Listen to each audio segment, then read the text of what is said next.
never met a lawyer I like. You might be the first one. It doesn't do any good. I refused. I wasn't going to participate in the process. Well, at the end of today, I might not have that option. Don't.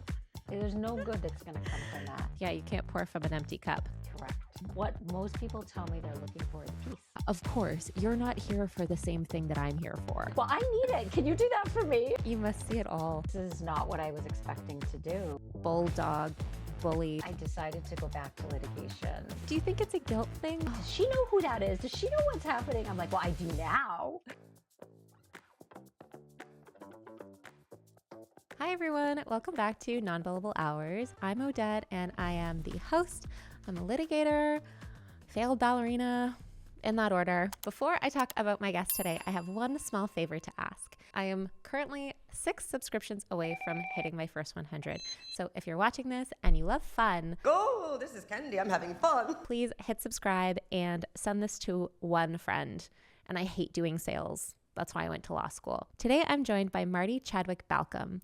Mardi is a divorce mediator, a former litigation attorney, and a nervous system-informed coach who is rethinking how people experience divorce.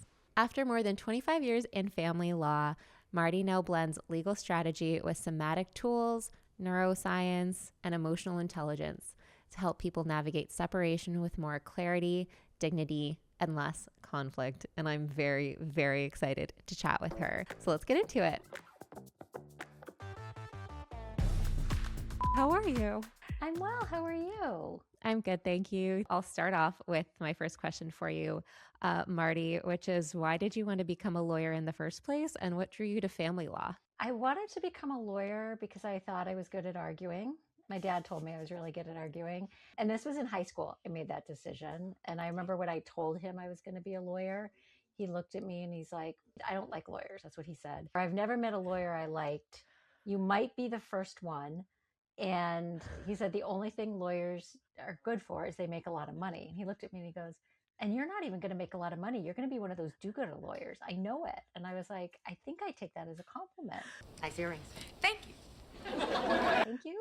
Maybe? Yeah. Anyway, so fast forward, I go to law school with the intention of being a prosecutor, specifically working in the field of domestic or sexual violence. That was my entire plan and strategy.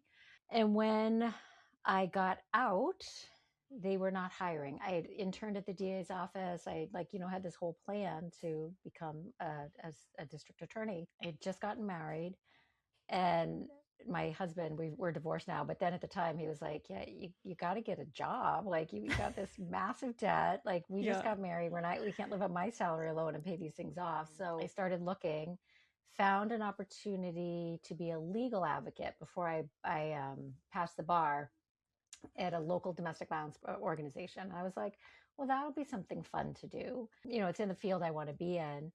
And so between my first and second interview, I got my bar results. I passed. They still hired me. They said, well, we'll pay you as a legal advocate, but you can be a lawyer. Sure. Why not? Like we need divorce and restraining orders. I was like, oh, I've never taken a family law class. I know like what I had to know for the bar exam. Yeah. This is not what I was expecting to do, but it's how I fell into it. So I did not set out to be a divorce attorney. That was not ever in the plan. It was to be a prosecutor, criminal justice all the way. It's so funny that you say that about your father, because my father too had no problem with me wanting to become a lawyer, but his line was always, if you're an honest lawyer, you'll be the first one. So it's funny that both of our fathers were kind of like, we don't really like lawyers, but I guess I'll support you. And it's interesting that you wanted to be a criminal prosecutor, but went into family law. Do you find that do they overlap in some way? Yeah, they definitely do. I spent a lot of time supporting my clients who are also involved in criminal cases, usually as the victims. Yeah. So it definitely overlapped, and I spent a lot of time. So for us, we have a family court system here. I'm in Massachusetts that does the, divorce and all things related. And restraining orders go back and forth. They go between our district court, which is where the criminal misdemeanors are, and also you can get them out of family. So I spent a lot of time both in family court and district court when I was litigating. One of my internships in college, I worked with the county attorney there who specialized in sexual assault cases. And he was just phenomenal, and I learned so much. So that's really where my kind of passion for it was. When I went to law school, though, you apply to do your clinical work, and I wanted to be in the prosecuting clinical program. I didn't get in. I got into the defense clinical programming, which I thought, okay, well, I should be able to do both sides of this. And it was really interesting because the case I got was a domestic violence case. So it was really good for me to see like what happens, because as I found out later in my career, so many people experiencing violence in their relationship end up on both sides of it. So when you did start practicing family law, so you spent over 25 years practicing family law, and I know you have some thoughts on the system and how traditional divorce is typically done. When did that moment, or I guess pattern of moments, happen that you decided that traditional divorce can do more harm than good? I saw so many cases go awry, people not getting the results that they had hoped for. And all my cases were high conflict cases. The turning point for me personally was when I got divorced. And I realized, seeing it from the other side, knowing what the likelihood of getting the outcome you want is, and hoping to do mediation. It didn't work out that way. We ended up with, going to court. It didn't get dragged out because I refused. I wasn't going to participate in the process because I know where it goes. But it made me just realize that we need to have better alternatives. So I actually took a little bit of a hiatus from litigating, still working in violence prevention, overseeing all of the violence intervention programs for one of our major academic medical centers in Boston. We had a whole bunch of different programs like community trauma response. So I've been in this work for a very long time. And I decided to go back to litigation after COVID. I don't know, something came, and I said, I want to go back and be on the front lines again. Oh my I gosh. went right back to my roots and went back to work for another domestic violence program. And I was in it, man, every day. I was supposed to have 10 to 12 cases at a time. I ended up with like 55 because I couldn't say no. It became a lot. But it was good because it reminded me of what the court system is and how much it had not changed in that period that I had been gone. A lot did change. I'm not going to, deny that. But the essence of people going to judges to ask them to solve their problems in a way that they feel is fair and equitable. Thank you, Your Honor. Overruled. Never works out, because what's fair and equitable to two people who can't solve it, and nobody ever gets what they want. Like, that's just the reality. And we're asking judges who in my county have maybe 2,500 cases on their docket. It's, at any given time, to be able to make decisions with a very small amount of information in a little bit of time, unless they go to trial, which most don't. It takes all the control out of people's hands. It's so expensive. And what it does to our bodies and our psyche, our emotional well-being, it's too much. I had a case that I had a client that was murdered early on in my career in 2002, which is the worst case scenario, right? Especially in divorce and particularly in domestic violence cases. So after that, a lot of things happened, but one thing that happened was I had just found yoga in my life personally and really dove deep into that world of healing and trying to figure out a different way. And early on, I kept thinking like, wow, there's so many great practices here. Like, if we could blend this with legal, like into the legal system, what an opportunity to make change, right? So that idea was percolating in my little brain very early on, but it took until 2024 before I finally, well, I shouldn't say that. I left between, at some point in time, right before I was getting divorced, I had started to go out on my own. The goal was to have my own law practice, and I named it Holistic Family Law. So even at that time, I was trying to figure out, back, this was like 2007, trying to figure out, how do I blend these? How do I make this experience more human-centered and not so procedural, so sterile almost? Yeah. For a lot of reasons that didn't develop. And so I came back to litigation so that I could truly do what I wanted to do, which was create a model for people who want to divorce differently, who don't want to leave it up to a judge, leave it up to a lot of money, a lot of time to be able to get divorced and then center our nervous system. So that's the piece that for me was is the magic, like really understanding that work and bringing that to the table has been really, really healing in so many different ways. The ways that there can be clashes when you're going through that system, you know more than I do, is like the limit does not exist, right? And so Right. I can't imagine the toll it would have on not only the lawyers, because it's not an easy area of law to work in, but the people who are going through the system. And I think the system needs more people like you in it. So when did you shift away from, litigating into mediation? And did the nervous system work come in right away? Or is that something that you kind of discovered as you were going along through it? It's been something that's kind of been percolating the nervous system work for a while. Yeah. I am a Kundalini yoga practitioner. I'm also a teacher, but I have a very committed Kundalini yoga practice. I've been doing it pretty much daily since 2023. At 5 I go to a.m. 5 a.m. sadhana. Wow. And it is life changing. I will tell you that to me has been a life changer. And they call Kundalini yoga the yoga of nervous system awareness, strength, regulation, all of that. So it's a little Oh, bit okay. different than traditional yoga. I remember in 2004, I was getting ready to go to Costa Rica for a Kundalini yoga retreat. And I was trying to get everything done before I left. I was still litigating. And I was driving to or from an appointment with one of my clients, and it was a pretty severe case. And I just had the aha moment of like, oh my gosh, if I don't do my job right, someone's going to get really hurt or die. And I know this because that happened, right? But it was Yeah. like I felt it in my body in a way that I had not. These connections were made. And I'm like, I can't do this anymore. Like this is like it's not healthy for me. And it was this moment of I have to do something different. So I went to Costa Rica, came back, talked with my husband, and then we made a plan for me to eventually to get out.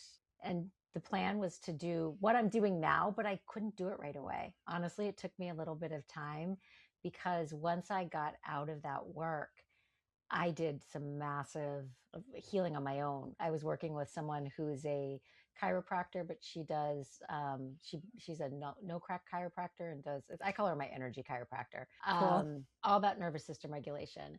And we had started before my last day at work, but it had maybe been a month into our work, and we had this massive shift in my energy around my heart. And what I realized was since I started in 1998 till that time, I had been holding all of these cases. Even when I didn't work directly with clients, I was still in the work. So this exposure to these high levels of trauma Yeah. was being held in my body. Yeah. And I never fully understood that. That was my awakening. That was truly my awakening. My work is called Integrative Divorce Mediation now. And I had that name a while ago, but it was then that it truly clicked to me. Like I am integrating the body. I am integrating all the modalities that I use. I am integrating holistic healing with legal strategy, right? Like it's this Yeah. web of integration in all of these different ways. And so that's kind of where it was born out of. That's how it happened. That's beautiful. Costa Rica's never a bad idea. No. No, it's a beautiful place to go and just, yeah, get healed and connect. Were you fully off work? Like, did you take kind of a sabbatical for a while you healed your own system? A little bit. I mean, I had started, so I had gotten my office right when I came back from Costa Rica, and I was doing side coaching with clients. Mm-hmm. But again, more on a lot of healing work, private yoga, private energy work. I'd gotten trained in a whole different modality around coaching. And so I did the coaching first. I was like, that felt good to my body, good to my nervous system. I was doing that. I was finding, though, many of the women that were coming to me were all dealing with divorce. You don't say. And I'm like, oh, right. That this is my calling. Yeah. That thing, But yeah. I needed that time to be able to kind of to refresh myself so that I could fully immerse myself back into the mediation the way I wanted to do it. Of course. Yeah, you can't pour from an empty cup. Correct. Yep. Especially when you're doing something as important as any sort of family law. One thing I know about litigation in the court system is it's, like I said, it can be very hard on the lawyer.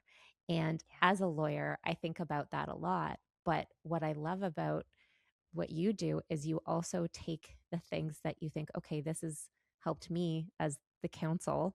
How can I use it to help my clients who are also going through that process? It's more personal for them. It's literally their lives, their families, their houses, their finances. But you think about that and you think about how stressful it is for us. And it's like, we chose this profession where they're getting paid.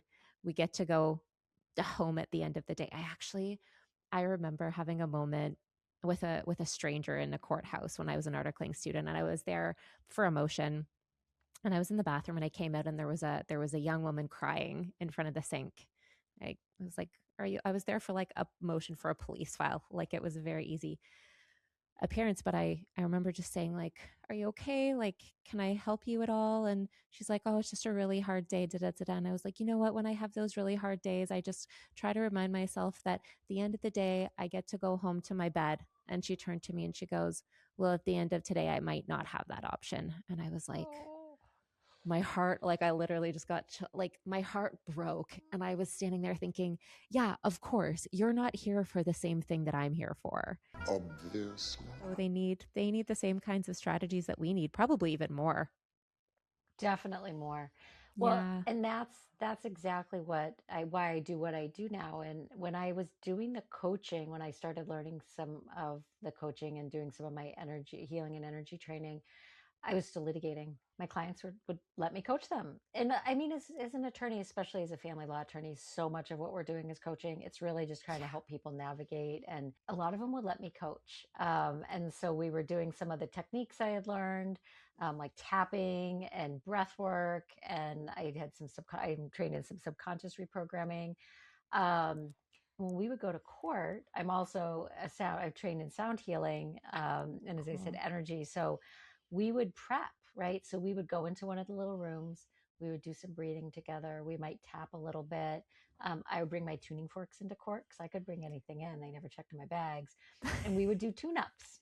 We would literally do tune-ups before we would go in. And one day, we couldn't get into a room, and my client was like, "Do you have the forks?" I'm like, "I do." She's like, "I need you to tune me up before we go see the judge." And I'm like, "We're just gonna have to do it in the hall." She's like, "Oh, I don't care. I can't go in there until you give me this, until you call me." And so I did it, and I'm standing in this busy, crowded hallway. It was a motion day, and some lady just kind of looks at me, and I'm just trying to just do my thing. And I hear her go, "What are you doing?" And I look over, and she's with a lawyer that I know. And I was like, "Oh, I'm just kind of giving her a tune up this kind of, these frequencies. It helps calm people." I try to explain a little bit while I'm still trying to tune up my client. And she looks at her lawyer and she's like, I'll have what she's having. "Do you do that?" And she's like, "No." She's like, "Well, I need it. Can you do that for me?" And I was just like, "Oh, yes, we all need it. Like, we really do." We do. And what I found is when I would do that in those cases, and it wasn't a ton of them because it was towards the end, we had different outcomes. The judges were kinder. The clients were able to stay present. I felt better. And so, what I know is when us as lawyers can start to shift ourselves. I mean, I do it explicitly, but there's other ways to do things. I'm not going to tell every lawyer you got to go breathe with the client, although it's not a bad idea. When I start mediation sessions or I do collaborative lie coach, we start together breathing because it is something that gets us connected, and energy matters. Like, it just matters. Like, I'll have us breathe when we sit at the table for a moment. I'm like, just take a breath. We're just going to sit. We're going to take a breath together. And we get better outcomes. So imagine if we could all do that, right? Yeah. Can you explain the tuning forks, what they look like and what the purpose of using them is? Because I love that.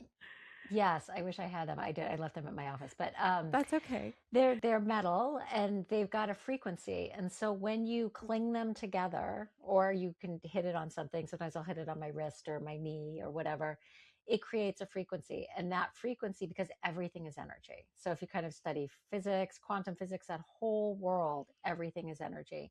So the two I use, their frequency together, it's made to balance. So these are the two that I pick for this. They're always about balancing our systems. So what it does is I trace it over your energetic field, and we are realigning. So we're taking any energy imbalances and we're just kind of giving people a tune up, essentially an energetic tune up. Plus, then you can hear them. And when you put them on either side of the ears, if you've ever heard of binaural beats, right? It's when you have two different frequencies and the brain takes the two in, kind of gets scrambled up, and then it makes this very like resonant harmonizing frequency. Those are not weighted, but then you have the weighted tuning forks, which you can actually put on your body and you can get a vibration in your body. The thing you said about taking just a few breaths with everyone before a mediation, I'm sure that can make such a difference, because like how many times I go into mediation and either my client is up in arms or the other counsel comes in guns blazing. I get an aggressive call 5 minutes before the mediation meant to intimidate me, and it doesn't do any good.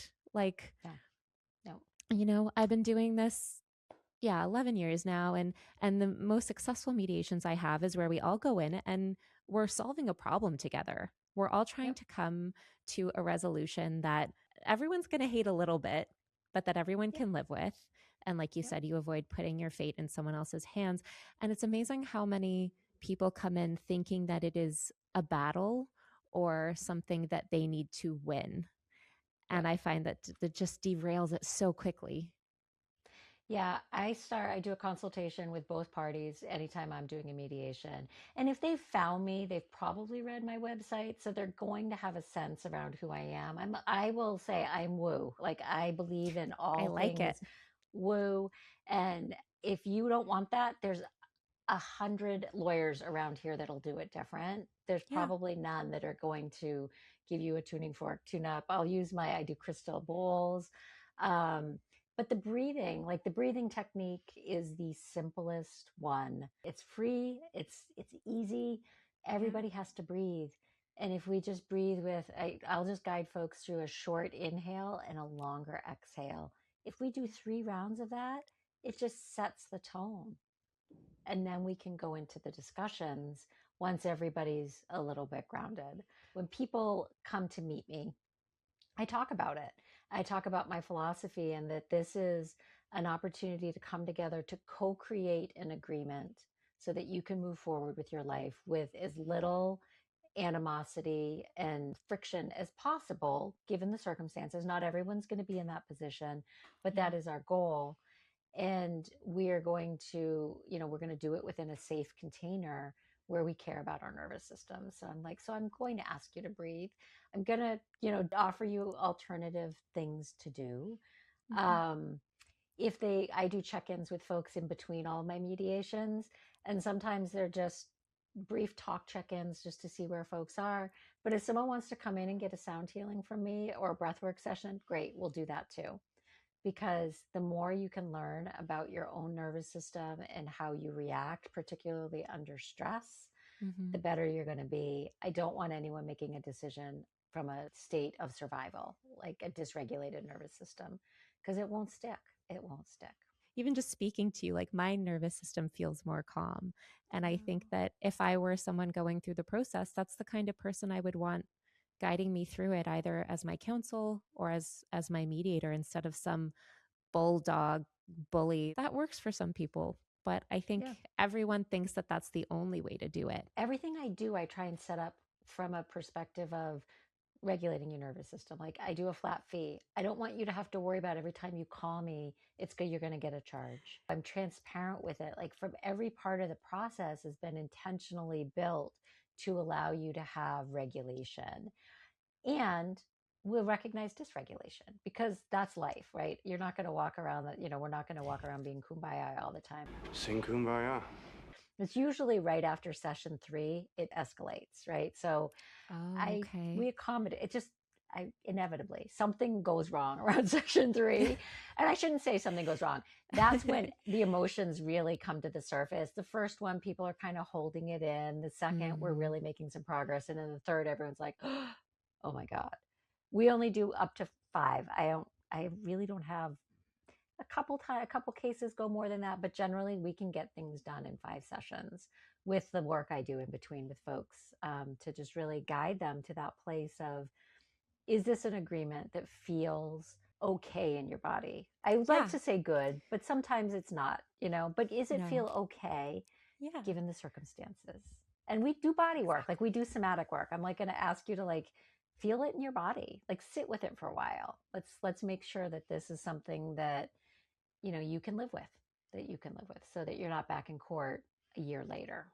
Yeah. Or so that you don't walk away with a bunch of hate in your heart and disdain and just bitterness that you're going to deal with for the rest of your life because you didn't take the time to really sit with it when you needed to, right? It can show up later. Yeah. It's not one and done. Always does, especially if you have kids, especially when there's kids, because you're going to stay connected. Yeah. You mentioned the somatic healing. So how do you, can you explain like what it is and how you kind of use those techniques in your practice? Yeah, so this past year I got trained as a somatic coach, which was phenomenal. It was the missing piece that I didn't know I needed. So somatic, the word somatic just means body.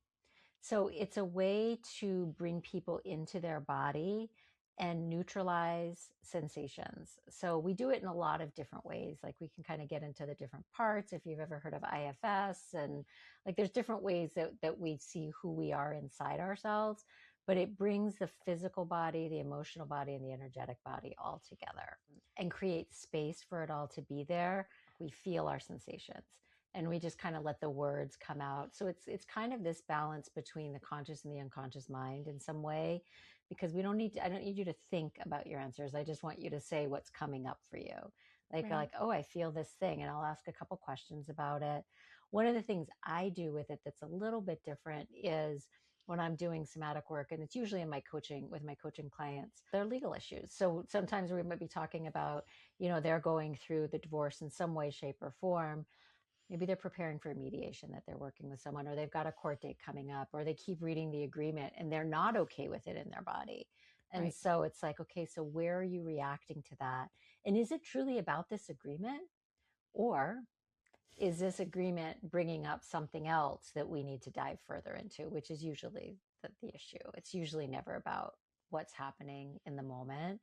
It's usually about how that moment has activated something that's been stored in your body your whole lifetime, or if you believe in past lives, it could be this could be generational trauma, past life trauma, however that comes in. And the somatic coaching is a really unique way to start to bring some of that out and help you start to sit with it, and helps you feel it neutralizes the negative emotion, so to speak, or the negative associations we have with that. The other cool thing about it, and I just did a session with my coach today, you can sit into the good. And I try and help my clients do that too, because, I'm dealing with them in a stressful time, but the somatic practices help us rest into the good. Realize that I deserve the good, and it's okay for me to feel good. Even when you're going through a divorce, it's okay. What most people tell me they're looking for is peace. They want peace. So I'm like, so let's explore it. And when we do, we find it's there. It's always been there. It's just been a little bit muted. It's been, tapped down a little bit. Yeah. Do you think it's a guilt thing? Like why people are afraid to feel that peace and joy? So just recently I got this thing at a store, and it's called a grief deck.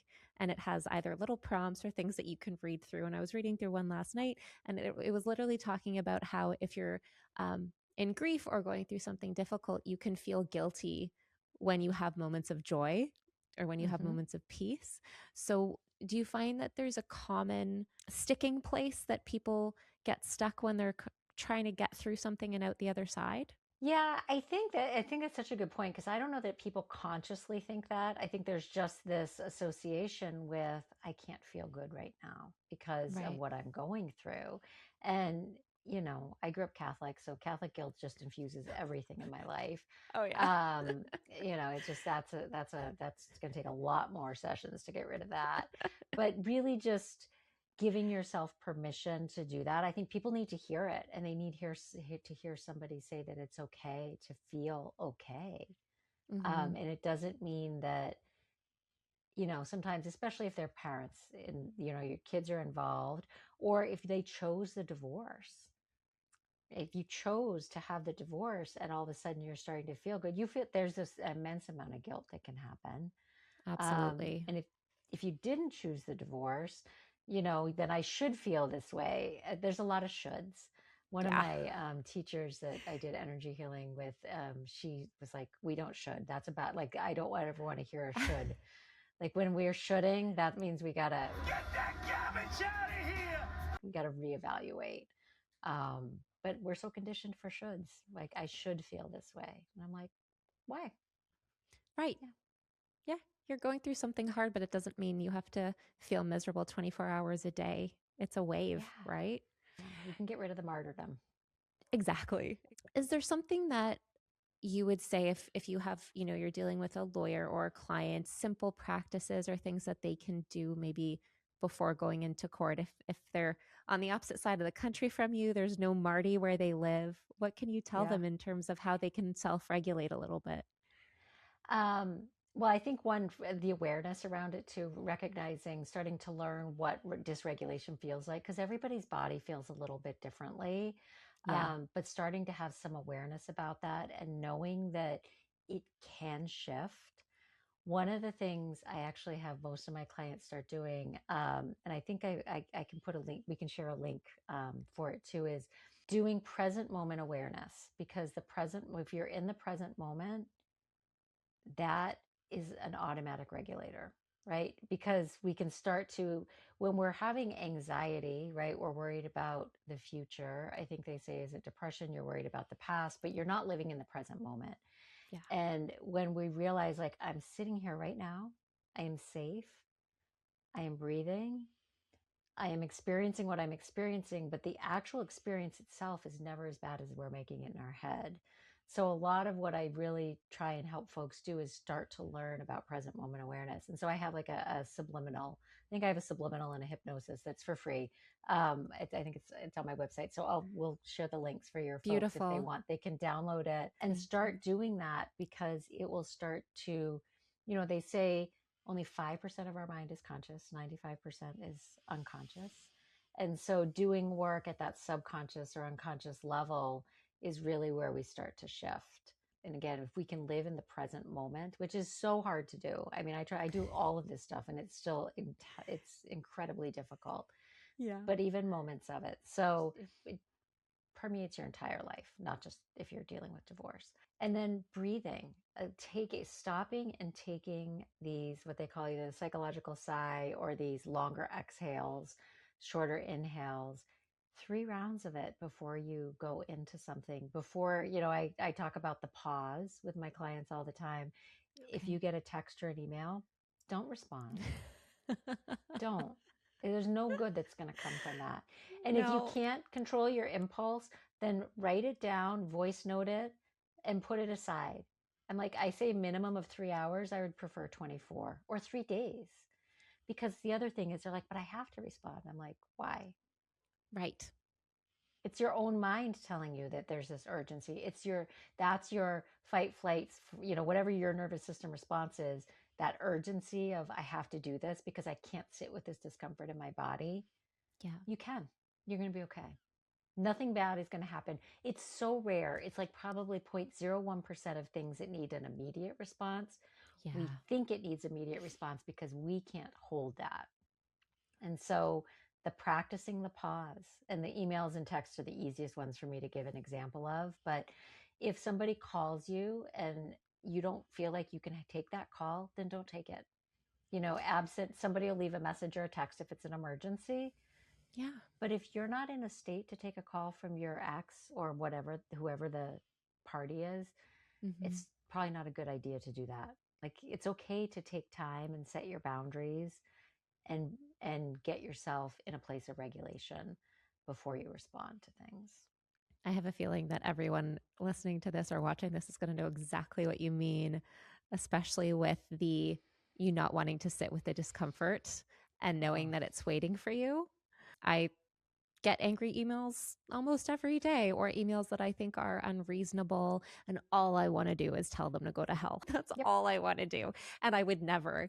But you're right. And I tell myself, well, if I don't respond to this now, it's just going to sit in my inbox and I'm going to have to deal with it in a couple. I'm thinking of a very particular email currently in my inbox that I know I'm going to have to deal with. And as lawyers, especially, my rule is don't put it in writing if you don't want a judge to see it one day. What's that say? Caitlin Cousin is 100%. I say that all the time, especially about social media, because people are all the time on social media. I mean, we're both on Threads and I love it, but what some people write on there. And I'm like, Oh my God. that if you don't want the judge to see it, don't write it. Don't write it, because just assume everything is going to get brought in these days. Yeah. I will say one of the things, people use AI for everything now. I'm like, use it to temper your responses. Yes. Like, use it if you want to write an email to your ex or in the midst of this, put it through and ask it to write it in a very neutral boundary tone. And you'll write it and you'll get your feels for it. And then what you actually send will not hurt you. And some of the co-parenting apps, I believe, have a tone meter in them. So people have to use it. Yeah. So that it takes out that, because then you write that inflamed email, then they're going to respond. And the hours that I used to spend reading these back and forth with people, it's just unnecessary. It's unnecessary. But then, that's an hour of litigation back and forth in front of the judge who's just like, stop it. Yeah. You're acting like children. Yeah. But they're dysregulated. Like exactly. And so that's the thing. I'm like, don't take the pause. It is so worth it. And you're still going to have to deal with it, but you're going to deal with it from a place where you're not quite so activated. You're right. And so few things require an immediate response. You're going to respond to the email in a heated way. It's going to contain more emotion than information. And like you said, it'll just balloon out to this thing that you'll be embarrassed about in a couple days. Yep. And we'll be seeing it all over somewhere. Someone will screenshot it. You must see it all. So when you talk about somatic channeling and nervous system regulation, I know a lot of lawyers, people in general, but a lot of lawyers tend to be very analytical. And I love that you self-described yourself as woo. I think that's I don't think it's a bad thing. I think it's a lovely thing. And I think the world needs more of it. But how do you explain what you do to someone in a way that it lands for them and they're receptive to it? I think some of it is that they just have to experience it. Yeah. And sometimes they get to, and I will give an example. I spoke to somebody as I was starting to do this, and I knew him through my yoga network. So he gets this, but he was just like, it sounds a little, I don't know. There's a little woo in it. Right. But you do you. And then we ended up working a case together where I was the coach in a collaborative session, right? So he was representing a client, and he actually recruited me into doing some of this work. And what he had said was, you can do whatever you want as a coach, like doing it. I'm like, great, good, I can have my freedom. But then he got to be there and experiencing it with me, and so we did tuning forks, breath work, and sound bowls in the various sessions. He's a believer now. And he's like, it changed the whole room, the whole dynamic. I could just feel us all come down when this was done. And this was a case that up and down. We had a lot of emotions back and forth in this case. So it's not magical. It doesn't fix everything, but it gave us opportunity for us to have different conversations and be able to stay present with the process. I just try and talk about it and just say, what I do believe is that if we as lawyers can regulate our nervous system, the strongest nervous system is going to win if you've got two nervous systems. So if you've got someone who's really activated and you don't have a strong nervous system, we're all going to get activated.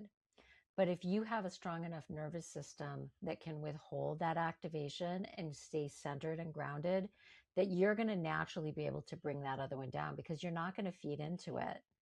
And you're going to be able to have that calm presence. So when we as lawyers can do that with our clients, we're strong enough to hold space for their dysregulation.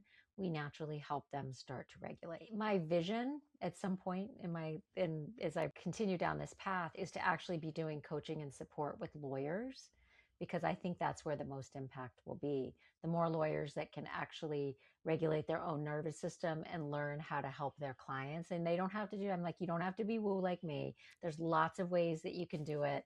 But the science is so behind this now. Like there's so much science that supports all of these principles, especially around the nervous system regulation, that this is really how we're going to help create a different environment. So that's my plug. Like if you're a lawyer doing this work, get yourself regulated. One, it's going to benefit you personally, but it's also going to benefit you professionally. It'll probably benefit your personal life with your partner. Like there's all these ripple effects. And that's why I love nervous system regulation. And this is actually why I held on to it so strongly, because you can't change your partner. You cannot get the judge. We can't change the judge. We can make persuasive arguments, but at the end of the day, we cannot control it. We can control our own nervous system. We can control what we think, what we say, how we feel. It takes a lot of work, but we have control over that. And that is a game changer, because then when you do that, the rest of the world around you starts to change. It's incredible. But they didn't change. You did. How you see it, your perception. But I also find that once your energy changes, other people's energy starts to shift. I was going to say, I find that especially as counsel on a case or a mediator, the energy you bring to something can influence the other counsel. It can influence the judge. It can influence your client. I see counsel, they have a very frenetic client who's very stressed out and talking over everyone. And instead of going off the record, taking a minute to calm their client down, they just make it worse by telling their client off on the record. And I'm like, this isn't helping anyone, because now you're both stressed. Now, when I ask you for something as counsel, you're mad at me because you're upset with your client. And it just ricochets through the whole day. There'll always be those lawyers that will do that. But I think the more of us that can start to just be in regulation, we will shift. Like imagining the judges, because the judges have to see all these cases. If you go, and everybody knows, nobody wants to be the last case of the day called. It's the worst time to be. No. You want to be the first, because everything is still, by the end of the day, it's exploded, and everyone's energy is at its lowest or the highest in the negative way. Absolutely. When we were talking about going through the family law system or the divorce system, how do you think people can go through that system and come out feeling good, or maybe okay, or better than they did when they started? Because like we said before, there's no right way, but if it can create a lot of bitterness and resentment and what ifs and should haves. So how do people navigate the system and come out feeling okay about it? If they're litigating, like if you got to go through the court route, I think it's about having very realistic expectations. I think the positional, I want to win, or I want to punish. That's the other thing I see. I want to punish my partner. People are getting divorced for a reason. Sometimes it's innocuous, but usually it's something, there was a crisis. Somebody did something, whatever it is. But there's this sense of, I deserve better and I'm going to make you pay. And if that's what your attitude is going in, I don't know how to tell you to get out the other side, because you're not going to get what you want. No judge is ever going to punish the other person for you, because at least in Massachusetts, we are what we call an equitable state, not equal. And equity looks different, and there's all these different factors that go into decisions. But, I use an affair as it's a common one. So that person cheated on me. And so they're going to I'm going to get more of the estate. Right. Unlikely. It's just very unlikely. I always go through the exceptions, but I try to be really, even when I did domestic violence work, I did not always bring the domestic violence into the case, because it just, depending on what the situation was, it's not necessarily going to be a factor. And people are shocked by that. They're like, well, what do you mean that's not going to matter? Like it very likely is not going to matter on how we're going to divide an estate, as far as Child support's going to be decided by guidelines. By law, you're entitled. Custody's likely going to be, 50-50. We might have to put some protections in place depending on restraining orders and things like that. But it doesn't necessarily mean the outcome is going to look significantly different.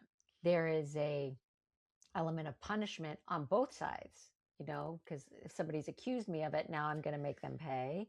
Yeah. And then if somebody's experienced it, then, I don't, and the court's not set up for that. No, the judge isn't going to take the number and put a premium on it. Especially in cases, though, where there's not a lot of assets and they're just fighting. It's like, you guys are spending so much money on this battle. So that is the advice that I like to give people, is reality testing. Here's what court can look like. The recommendation is, if you're doing litigation, can you do nervous system regulation, right? Like, can you start to learn, even if it's at the very beginning of the process, or if you're considering it, start understanding your nervous system, start trying to understand what you can do and prioritizing your own self. Right. And I think during divorce, people do not prioritize themselves. It goes back to that thing we were talking about, the guilt and, now I'm being selfish. It's like, no, you're getting out of survival into, a place where there's balance and harmony so that you can be successful. And for so many people going through the process, it might be the first time they are prioritizing themselves and their own needs. And that can feel very foreign, right? Yeah. I always like to end with a random question, but before I do, if people want to find you, to work with you, or eventually one day when you do start coaching lawyers, which putting that out there in the universe, where can people find you, Mardi? Integrative Divorce Mediation is my website. And I am actually getting very ready to launch my podcast this summer. It's called The Regulated Lawyer. So it's all about law and nervous system regulation. So that is going to be, it's in the works. I'm getting ready, doing all of the pre-stuff now, learning all the fun things. That gave me chills. I'm so excited. That's amazing. Yeah. Oh, yeah. So we'll talk all things nervous system and how it connects with the law. And and then I'll give you info on, if folks want to find, download any of the free resources that I have, those are always available. And if you're in Massachusetts and you need mediation, you can definitely find me there, because I mediate throughout the whole state. I wish I was, or I wish you were up here, because I would be using you and you'd be like, I don't do civil litigation. I was like, you do now. You do now.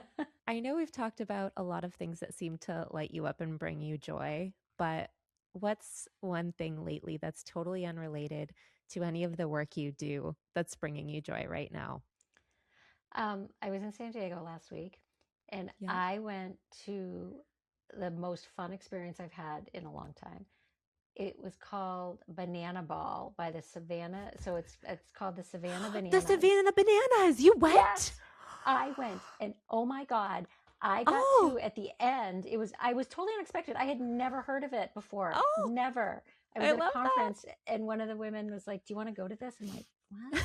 It's because we were staying right there at Petco Park. That was where we were. And I'm like, okay, sure, whatever. It should be fun. It's baseball. It was the best time I have ever had. On the table, she don't need a dance floor. Oh my, good Lord. Someone pour me up a double shot of whiskey. Crazy. And then at the end of the night, they do this thing where, like, after they have the dance party or whatever, the founder, Jesse Cole is his name. He's the man in the yellow tuxedo. He leads you in a sing-along. And he ended up coming right next to me. I got to do a whole sing-along with Stand By Me with the guy in the man in the yellow tuxedo. And I posted, of course, somebody got it, and we posted it on social media, and someone was like, does she know who that is? Does she know what's happening? I'm like, well, I do now. Yeah. So I'm obsessed. I am a Savannah Banana obsessed. I just really, their philosophy is fan first, and they did everything to make it such an incredible experience. Like, everything is so well thought out, and it just has, talk about energy. And we know I love energy. The energy in that stadium, from the moment I walked in until forever, like, we were at the same hotel as many of them. They're not like that when they're walking around talking in the elevator. Like, they just have such a culture of joy and excitement and fun. Like, we need more of that. we need so much more of that in our world. And so I've got the book, I got a t-shirt. I'm like looking to see when they're coming here in New England. Like I am a Savannah Banana convert. So good. I love that because I just recently saw them. They were popping up on my social media on my reels, and I was like, "Who are these dancing baseball players? They all look like they're just walked out of a TV show." And I had no idea. And then I realized that it's actually a full stadium. Is it a full base? Is it a 9-inning baseball game? Yeah, it's 2 hours. So however, Okay. it may be 7 innings. They time Okay. it, but it's not scored. I was trying to figure out the scoring. It's not exactly, Okay. but yeah, you'll have a pitcher who's on stilts. You'll have guys doing backflips. My favorite guy was the base coach. So he was apparently, I think he was on like America's Got Talent. He's a dancer, and he'll coach him and tell him whether to run around the base or not. But in the meantime, he's doing flips. I could watch this guy all day long. I'm like, this is my joy. Like every moment brought joy. Just it really did. So it's my favorite new thing. You are the first person I've met who's experienced it in real life, and that's the most wonderful, joyful answer I could have ever thought of. Just happened, right? Like literally, it hasn't even been a week. I'm like still on the banana high. Yeah. I'm so glad you got that experience. That is a joy that would probably resonate for a very long time. Yeah, I think so. They've got whatever they're doing it right. So we could all learn a little bit from them. We could. I agree with you. Well, I've learned a lot from you in the short time that we've had together. I'm really grateful again for your time, and so glad that we connected on Threads. And I think you're doing amazing things, and I wish you all the best. I can't wait for your podcast. I know. Well, stay tuned. More to come on that, but that'll be out I think the first is going to launch in June. So yeah, I'm super Awesome. excited. But I've loved being here. Thank you so much. Thank you, Marty. And she is a dream. That was my chat with the magical, amazing Marty. Marty, thank you for sharing your perspective and the work that you're doing to change how people experience divorce and the legal system. Seriously, I wish you lived here. I would use you all the time. If this resonated with you, or you know someone who is going through a family situation, or a lawyer who works in the industry and you think they could benefit from Marty's advice, please share it.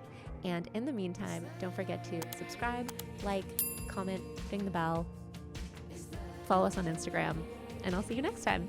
Bye. And we're going to spill the tea. It's Turkish coffee set.